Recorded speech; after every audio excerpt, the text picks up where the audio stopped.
هلا هلا هلا وغلا. هلا بالنظافة. يما يا النظافة. اليوم ما تمرنت، فاليوم كنت جايبة اليهدى، يعني مشيت 20 دقيقة وتقريبا 30 دقيقة سويت تمارين مقاومة. وين وشلون؟ وايد سهل والله يا بنات، طلع وايد سهل. مستذبحين قبل. شنو هذا بشعري؟ بشعري بحلجي شعر. مستذبحة ذابحة عمري قبل. نوادي وحيلة هالاشتراكات، ادفع سنة وما اداوم، ما اروح. طلع الموضوع وايد اسهل والله العظيم. جربوا سووا هالشي بالبيت، راح تشوفون ان الموضوع وايد تافه. يعني انا خل اقول لكم حكايتي. شنو هذا وع؟ لحظة. مدربة، اوكي، وطبعا ما يصير تاخذين مدربة بروحها اذا انتي ما عندك اشتراك نادي، فاهمين؟ اكيد ما اروح بنات. طلع الموضوع ترى مو ان انا كسلانه وما ابي، يعني ما شاء الله ما شاء الله، تكفون قولوا ما شاء الله. ما صدقت شويه التزم اسبوع. اقول لكم الموضوع ما طلع انه كسل او مالي خلق، الموضوع كله طلع انه انا مالي خلق اركب السياره واروح النادي واخذ موعد مع المدربه، ومضطره اني انا اروح في هذا الموعد لان المدربه مو فاضيه مشغوله، فانا لازم اروح بالتايم. فانا اللي خلق مالي خلق، مالي مزاج لي مزاج، اروح غصبا علي لان المدربه بالتايم. اوكي. الحين الوضع اختلف. شلون؟ الحين اقول لكم شلون. بنات، مالي خلق العصر عادي المغرب، مالي خلق المغرب بالليل. انتوا فاهمين؟ ماكو احد يجبرني على ان انا اروح بالتايم. ما بي كيفي، ما بي اروح الصبح. المدربة ما عندها مواعيد الا الصبح، ما تقدر تشيل. لا انا ابي لما انا اقول ابى اسوي رياضة الحين اقوم اسوي رياضة الحين، ماكو احد يلزمني. ويمكن انا لان هم انا هذه مشكلة عندي، سالفة هذه قومي لبسي وطلعي روحي وحار وروحي النادي وبعدين رجعي وبعدين اشوفها وايد يعني طوالة الصراحة، طوالة يعني الموضوع مو سهل. ف نصيحتي لو جهاز يبقى لا تشترين جهاز، اشتري هذا مال الكارديو البوكس، خليه. ما تبين اشتري بس 5 كيلو دامبل، 5 كيلو بلشي ب5 كيلو 3 كيلو كيفك. وشغل اليوتيوب كتبي تمارين مقاومة للجسم كامل، او يعني كل يوم بلشي امشي يوم، بما انك مبتدئة يوم 20 دقيقة نص ساعة مشاية، ثاني يوم بالاسبوع خلي عندك مقاومة، تمارين مقاومة معي مرتين او 3 مرات، كافي. انا قاعد اتكلم حق الناس اللي يعني يبون لياقة اكثر، يبون صحة، يبون يبنون عضل، يعني مو الناس اللي تبي تضعف ومستذبحة وكذي. لا، اذا انت وايد حاسة ان انت تبي تضعفين لازم تشدين حيلك وتجيبين اليهدى اكثر. انا ما قاعدة افكر بالضعف كثر ما انا قاعدة افكر باللياقة، ابي لياقة وابي عضل. تدرون الواحد كل ما يكبر العضل ينقص عنده، فهذا شيء مهم. عرفتوا؟ والله شكرا يوتيوب، كثرهم المدربات وببلاش وبكيفي وبمزاجي، وقت ما انا ابي اسوي رياضه، ما ابي اسوي كيفي، ما ابي اسوي. ليش اروح انا غصبا علي؟ ما ابي اروح غصبا علي. فوالله يعني الناس اللي مستصعبه الموضوع، هذه نصيحه من ذهب حقكم. يلا اشتموا بعد يقولوا شيء ما تفيدنا. والله دش غرفتي واقعد، مو لازم غرفه، ما اصعب لكم الامور. غرفه نومك، ايبادك،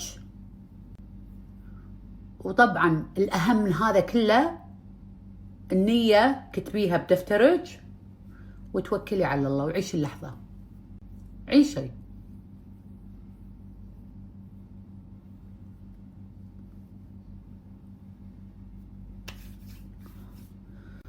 اليوم خلونا الحين من النادي وسوالف النادي. اليوم جربت هذه بنات الليفة. طبعا شوفوا ما اخذتها وياي، غسلتها طبعا وقلت خل اوريكم اياها. هذا وايد حبيتها، ترى اول مره اجربه. تذكرون يوم شريته قلت لكم بجربه وبقول لكم عنه. اول مره اجربه. طبعا البوكس فيه تقريبا 5 حبات. وايد حبيت. هو كوريان سبا بودي بيلينج باد سوفت. طبعا اول شيء اسولف عنه بنات الرغوه. يعني قلت هذا ايش بيسوي؟ قلت خل اجرب يوم رغوه رغوه رغوه. ترى غسلته يمكن 4-5 مرات، يمكن يستخدم مرتين ما ادري والله. طبعا هذا يكون مسكر. هني البيلينج اللي هو اللي يسوي تقشير هني، وهني اللي السوفت الناعم. هني مو تقشير اللي يجرح الجسم، لا بنات وايد حلو وريحته تينن يعني انتعاش، ويسوي ترطيب بالجسم. فوايد حبيته هذا. ما ادري اذا موجود ولا لا، بحط لكم الموقع. زين. وهذا بنات نصيحتي هم لا تطوفونه، اذا موجود اخذوا هذا نفس فكرة هذا، بس مع انهم براندين يعني غير عن بعض. هذا بوريتو وهذا براند ثاني اسمه الونكس.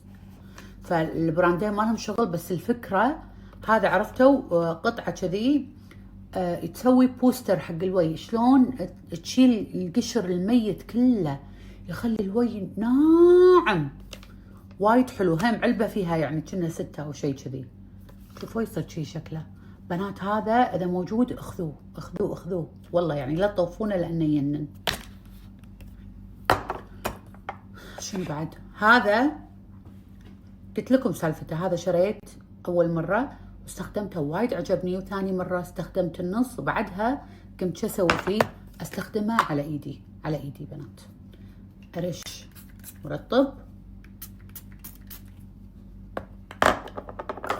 اي مرطب ما يخلي ايدي شويه رطبه، واستخدمه يا قهوه يا الهايلورونيك. حجيب حق طبعا حق الوايد ترى ينن وايد حلو، بس لانه قمت استخدم برودكت ثاني وايد حلو وايد، وترطيبه ويعطي لمعه حلوه حق الايد. قمت الصراحه اعتمده حق ايدي. حق الوايد ترى ينن. في نفس كذي اشياء بيضة، هي اللي تسوي شويه وايتنينج حق الجسم، مو حق الجسم حق الوجه هو، بس انا الصراحه قمت استخدمه حق ايدي.